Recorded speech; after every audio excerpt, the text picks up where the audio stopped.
Good morning, everyone. I'm Joan Ferrini-Mundy, the president of the University of Maine and the University of Maine at Machias, here to talk today to faculty and staff who are involved in teaching and research, although of course others who are watching are absolutely welcome to this session. I apologize in advance. I'm going to refer to my notes to make sure that I don't miss things, but certainly want to be clear that I'm very privileged to be able to talk with you today and to be able to introduce several members of the senior leadership team here at the University of Maine who are a part of continuing planning and continuing efforts to serve our students well. First, I want to say that I hope all of you are healthy and working with your healthcare providers, if not, and that your families are safe and observing the best practices that we're all being advised to observe at this very difficult time. Our major goal here at the University of Maine and in the University of Maine system is to protect student and employee health and to help do our part in reducing the spread of the coronavirus. There's been just an enormous outpouring of support from across our communities and from so many of you who are watching right now.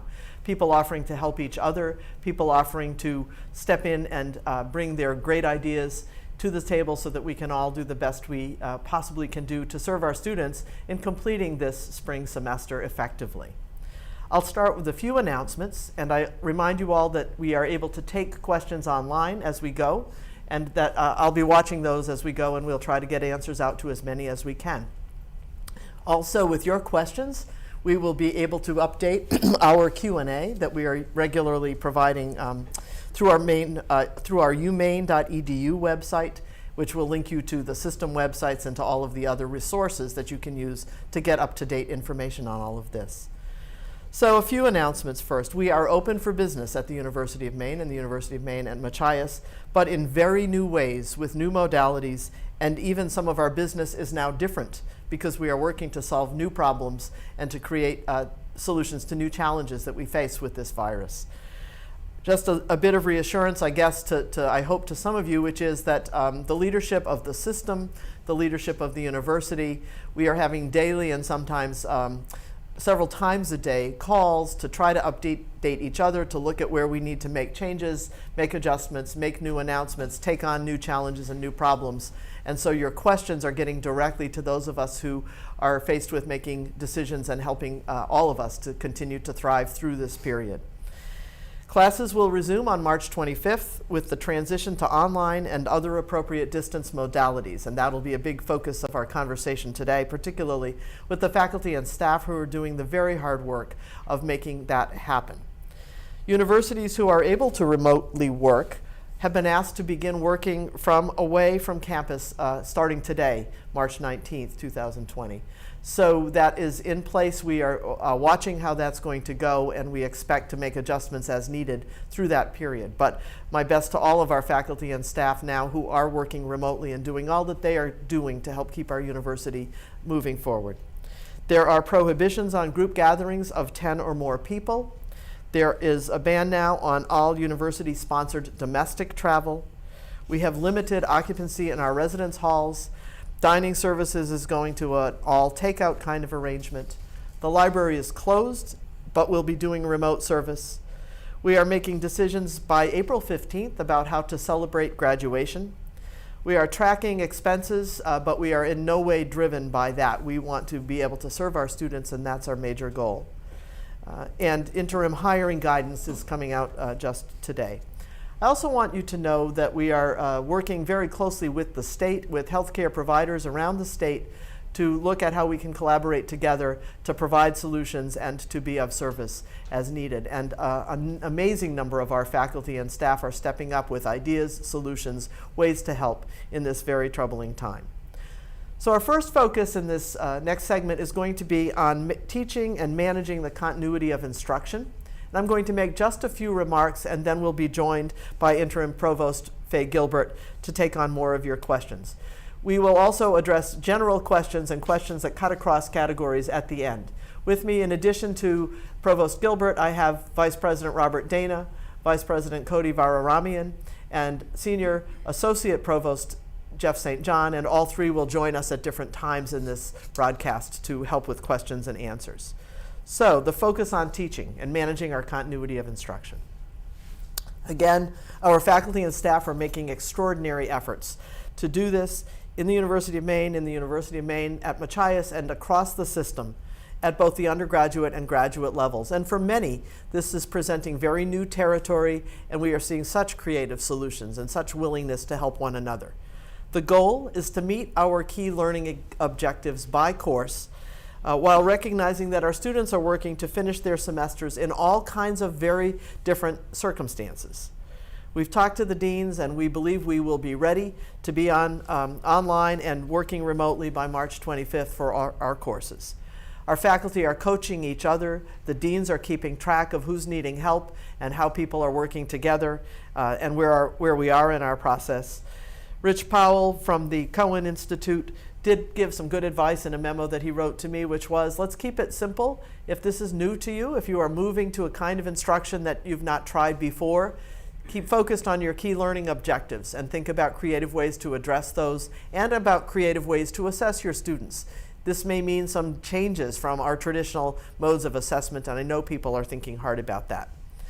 CEDL is providing extra support. The University of Maine system is posting information about online resources and IT support. Watch for changes there daily. We hear that 185 faculty have participated in CEDL training, so thank you to all who are working so hard to make this kind of instructional change.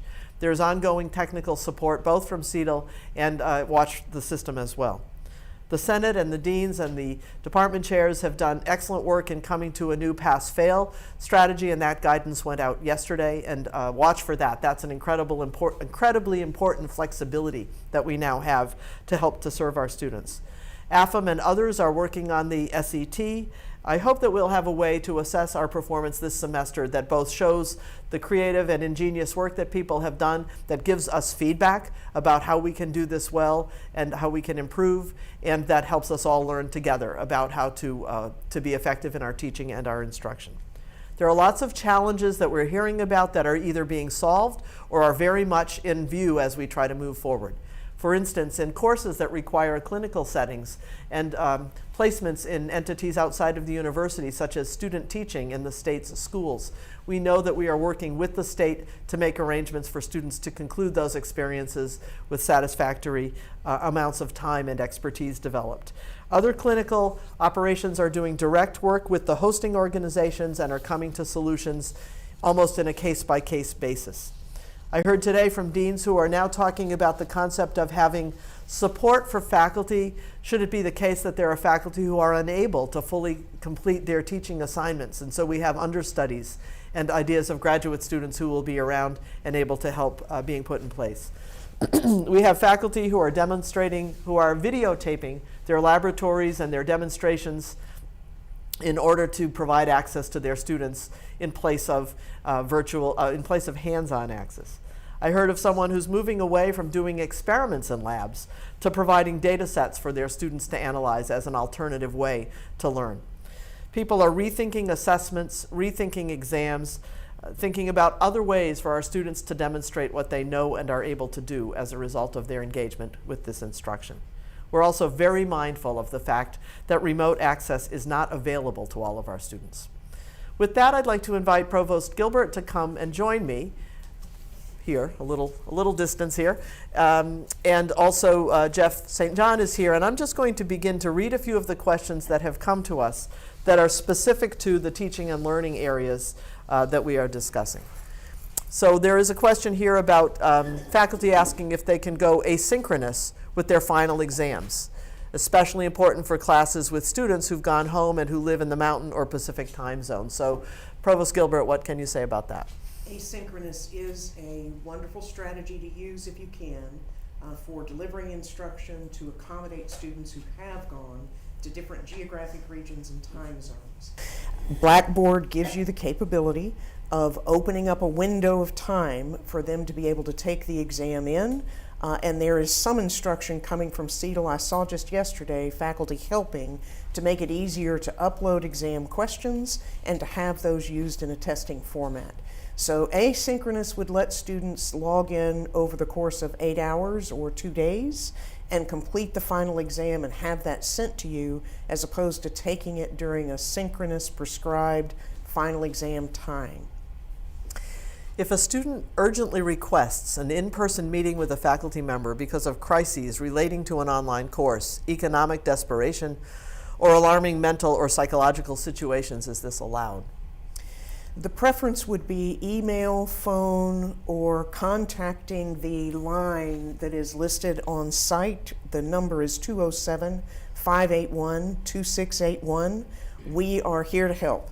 So the form of that help and how to get you in contact with the faculty member, if there's trouble doing that, we will step up and do that as best we can. But the hope would be that you can talk on the phone, email, or have a Zoom conversation where you can see each other at this time.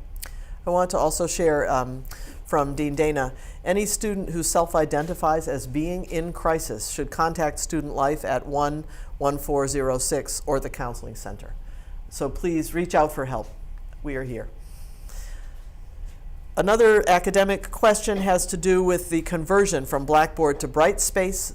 Will the necessary training take place when people don't have so many other pressing concerns? Is there any consideration, Faye, of delaying that conversion? I have not heard of any consideration to delay that conversion.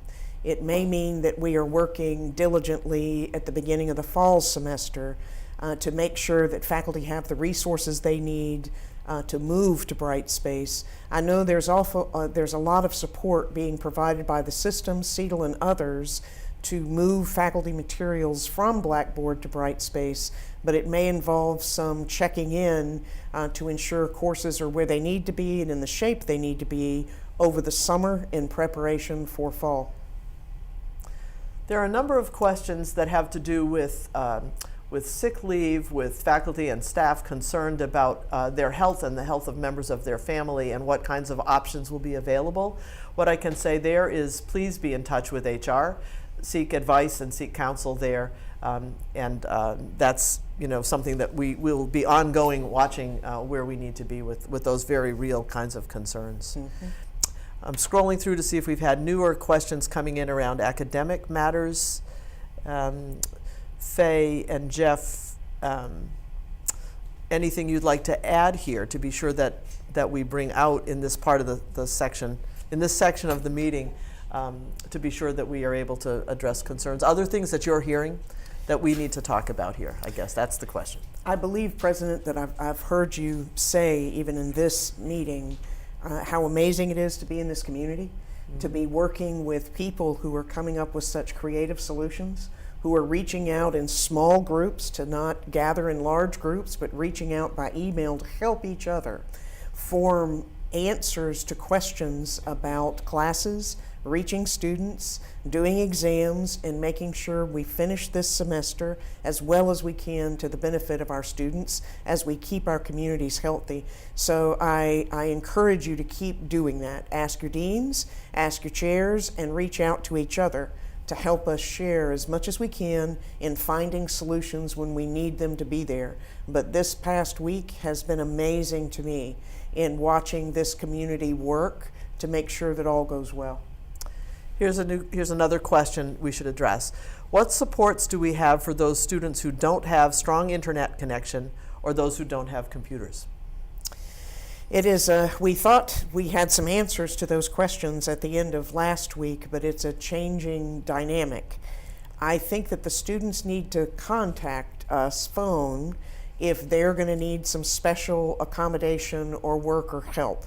The libraries now are closing or on a very limited work basis. Cooperative Extension may still have some opportunities by appointment and on a limited basis. There are some buildings on campus that will have open hours for students to come as long as it's in very small numbers. So our goal is going to be to try and find solutions where we can, but of course some of our students are in Alaska and Hawaii and California and elsewhere. So as they've gone home, then our goal is still going to be how do we make sure they can connect with course material or receive that from faculty. The key is that our faculty, deans, and system know what are the challenges students are facing. So reach out and ask. Please ask us. If you need help, we'll find a solution. Thank you. Here's a more specific question about anticipating what might be coming. It says, what is the guidance for employees who are teaching classes and who become ill with COVID-19, or who need to take care of family members who are ill? The concern is about trying to keep classes going while ill or while caring for others might be worth planning for. And I understand absolutely that people are now thinking about this. Again, the best advice I think we have here is to be sure to speak with your deans, your chair, your school director, get their guidance. They are thinking too about this challenge, and so that's a matter of being really in great communication and taking care of yourselves. Mm-hmm. I agree with that. Okay. And that, okay. Good. So I think what I'd like to do is move to our segment on research, but know that we have everyone still around here, and they can chime back in as we come to more general questions. So I'm being joined by Vice President Varahramyan. Thank you, Kody. And I'll just make a few remarks to kick this off, and then we'll go to additional comments from Kody and questions. So in research, of course, we also face a number of important challenges about continuity of operation and about our interactions with the communities who engage with us in research, who depend upon us for research in so many ways.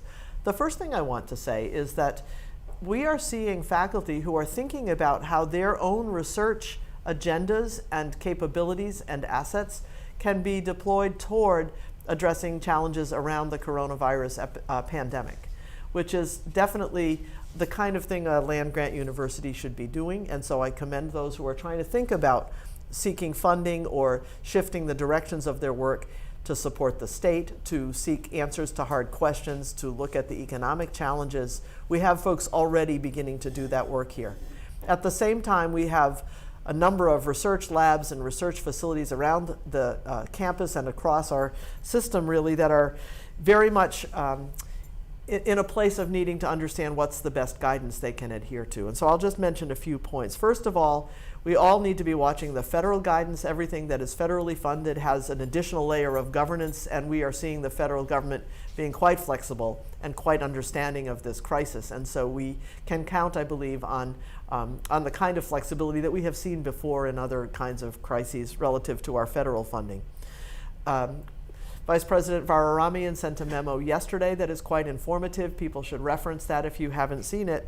Basically, the big point there, I think, is that we are now limiting all campus research to only essential research activities, and we are asking that people report online their plans for continuity.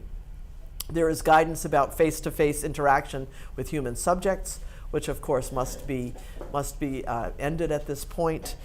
There are guiding principles for animal care, animal subject studies, safety management relative to hazardous waste, Office of Research Development support, how we can communicate with our federal sponsors. All of that information you will find in the material that's been provided through the Vice President for Research and his offices. Around the country, if you're watching the news, obviously you are seeing that major universities are closing down their research operations, except for, in some cases, vital health-related kinds of studies and activities. And as I've said, there are people on this campus that are already beginning to think about how they can translate. We have heard that some of our major laboratories are now moving toward a shutdown kind of situation, moving completely remote, and we will be working to accommodate the student and staff workers in those labs, and so you need to speak with the lab directors and your faculty leads to understand how that's all going forward. With that, I'd like to turn to some Q&A and turn to Kody to talk with us about many of these issues. One has to do with, I've lost it now, sorry. Several faculty still have outstanding orders for equipment and supplies. While they've been able to cancel some, others are still en route. Can we get information on how this will be handled?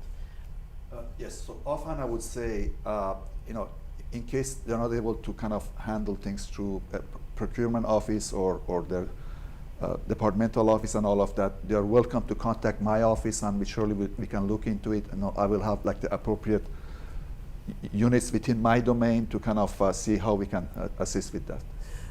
Great, and we will get a Q&A response out on this because we just heard this morning about the ways in which this will be handled through mail services on campus. So watch for more information on this as well.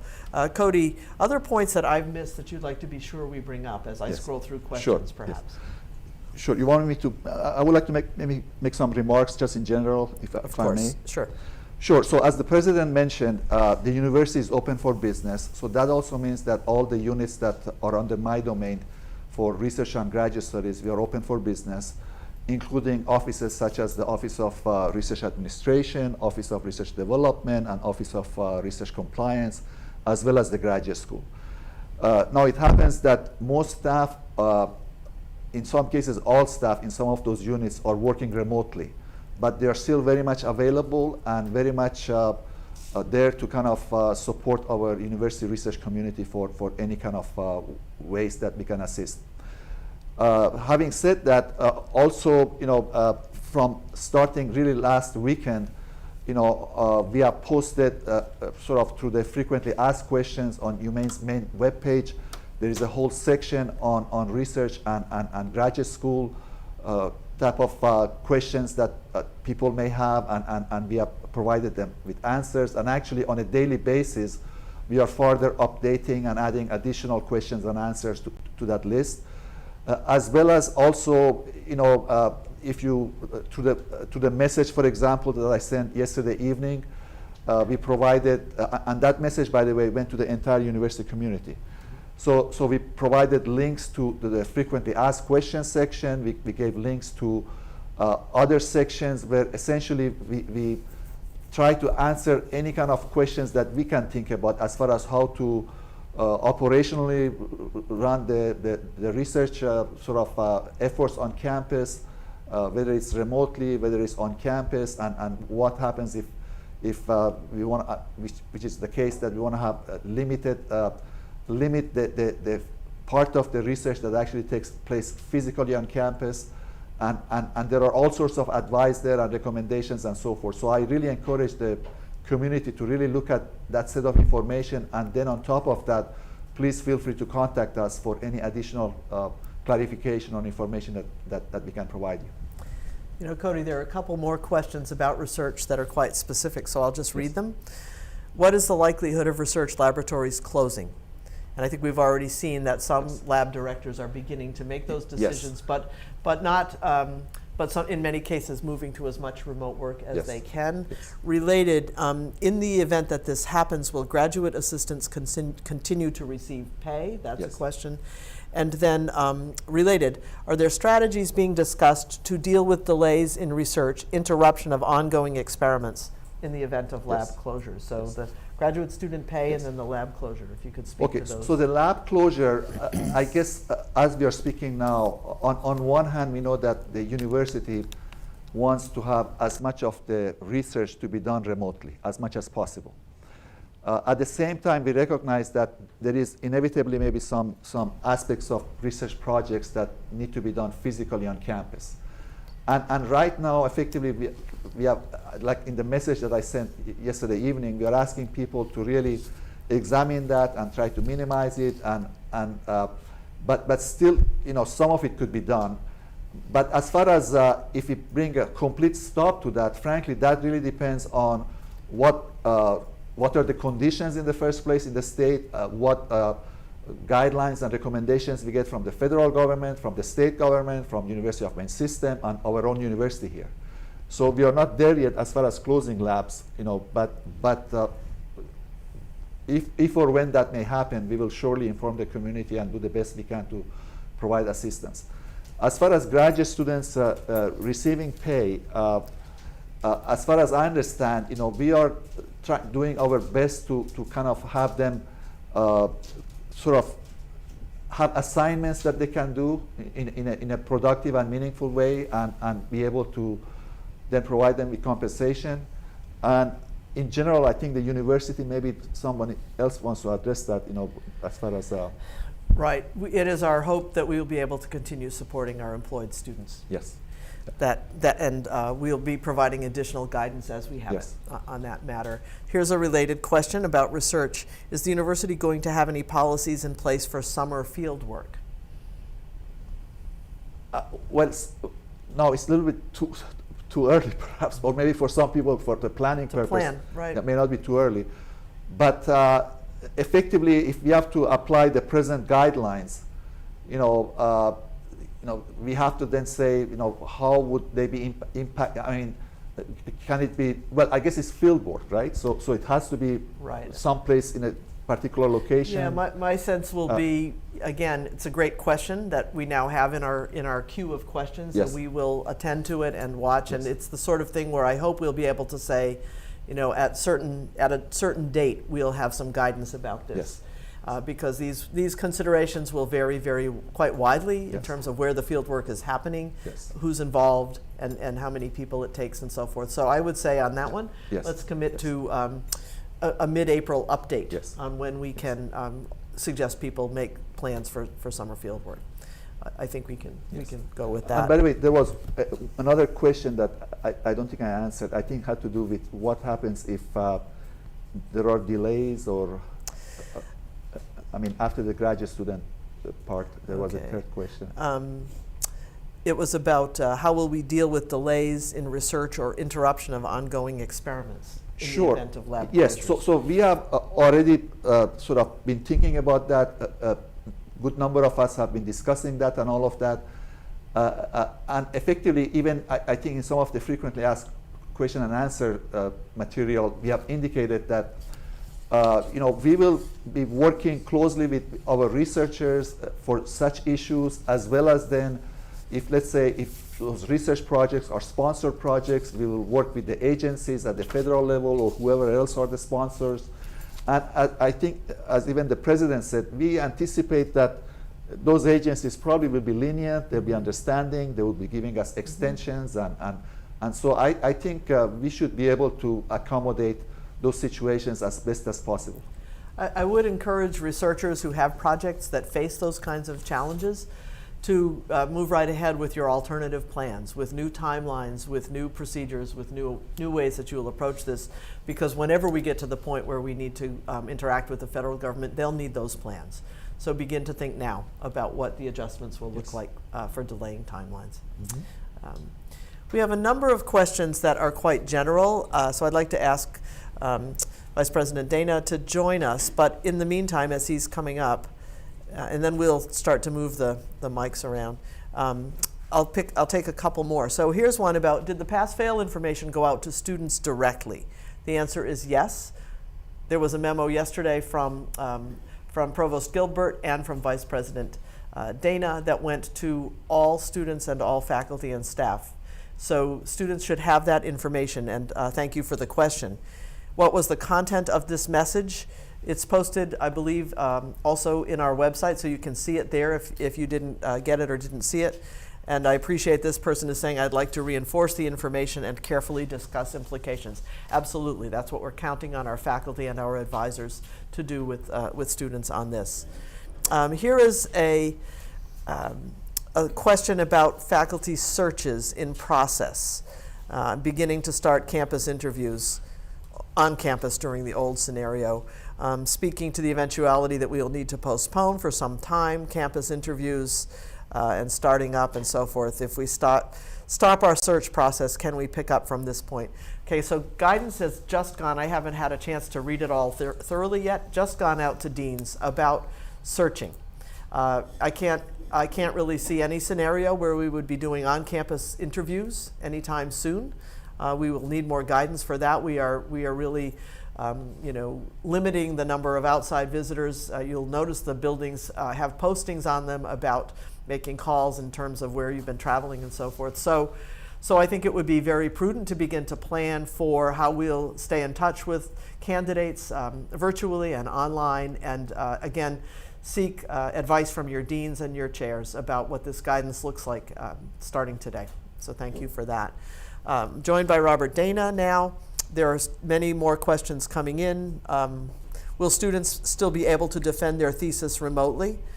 Yes, the Honors College and other units are actively preparing for this. And we will provide the IT support to the extent we possibly can to make that happen. Robert, I'm going to go back to a few that are a bit more general and turn to you. Is there an option for hourly employees whose work can't be done remotely, yet are fearful of bringing the virus into the home they share with at-risk family members such as grandparents? Yes, there absolutely is. Anybody in that situation should talk, first of all, to their supervisor and express their interests and needs, and then HR can help with that as well. Good. Here's a question. We actually got this yesterday. It said, given that every specialist is saying when, not if, the virus comes through, and given that we're already seeing positive testing in our areas, and it's fairly clear that the virus is present in the state, including in Penobscot County, has the university chosen a date or established criteria that will result in a system-wide shutdown?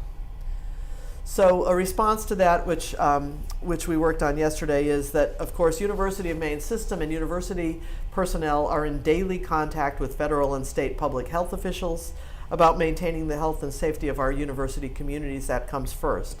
While the situation is rapidly changing, we believe that our present actions to make all instruction available to our students remotely and to direct all faculty and staff who can to perform their work functions remotely are appropriate to protect our health.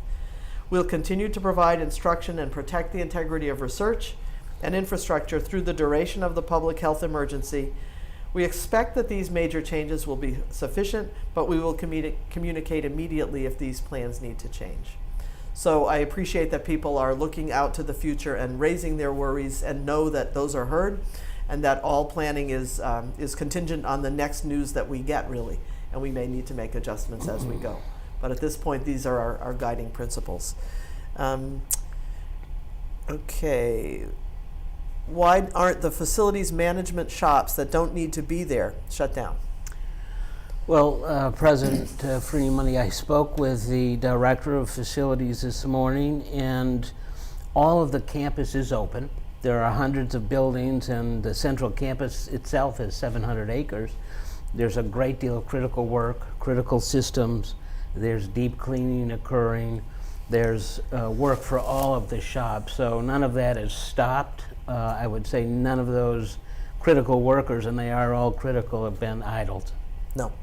Well, thank you for that. And again, a reminder that for individuals who have concerns, who have personal circumstances that warrant a different kind of an arrangement, we urge you to speak with your supervisor and to HR as needed. It relates to the next question, which is, what if we're sick and don't have sick or vacation time to cover our time out?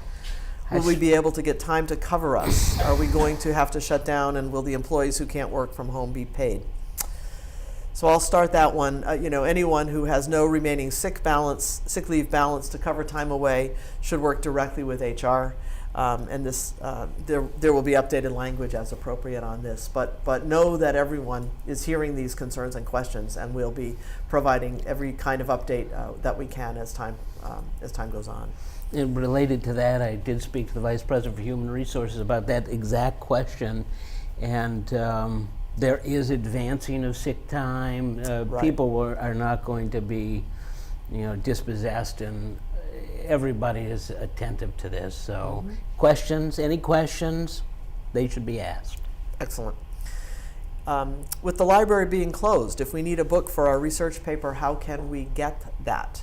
So the library is offering remote services to the extent possible, so you need to contact the library and find out if what you need is available through some virtual kind of way, or through interlibrary loan or some other mechanism. So we are working toward that, and please just ask.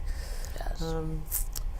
Okay, this is another sick leave, paid administrative leave related question. Again, that's at this point the kind of thing to take to HR, and we're hearing those questions, and we'll provide guidance as we have them. Every year we have to take steps, such as getting an annual physical checkup, to avoid having our health insurance premiums increase. It's called the Rise Up program. I will not be seeing any doctors soon unless absolutely necessary, so I hope this requirement will be waived. I think we can count on absolute flexibility here and reasonableness, and it's a great question, so thank you for checking on that. Robert, anything you'd like to say as I'm watching questions come in? Well, I've so deeply appreciated all the faculty and staff across the campus being so responsive to our students, and students are reaching out in hundreds and hundreds of different ways to different people. They are looking for reasonable assurance, a path forward. They're looking for resources and referrals, and if there's any question, you simply have to call Student Life. We have a referral and resource bank that is quite vast, and there's no student need that we cannot address, and we're willing to address them, but we need to know about them. So no one should labor alone in this respect, and the solutions we can offer range from counseling to support to ombuds services to figuring out where and how people are living to career services, safety, security, and on and on. So that the work of Student Life continues, and for our students, anything and everything you can do will mean so much in the long run. So that's really quite a remarkable summary, actually, Robert. I'm inspired by what I am seeing on this campus among our faculty, our staff, our students, the community around us, our alums. Everybody is recognizing that this is a kind of crisis that we've never seen before, and is remarkably creative and skilled in putting our students first, making sure that we are able to serve everybody as best we can. I want to personally thank everyone for all that you are doing, and also for your recognition that this is an ever-changing situation, and so all of us are working in real time to give the best possible answers that we can. We need to hear from you. We need to know what you're worried about. We need to hear your great ideas and your kinds of concerns and questions, so please keep those coming. Keep watching this communication. We will get through this, thinking of all of you, wishing you the very best with your health, with your personal situations, with the continuation of your learning, your research, and your teaching. Thanks to everybody, and we will be in very good touch, I promise.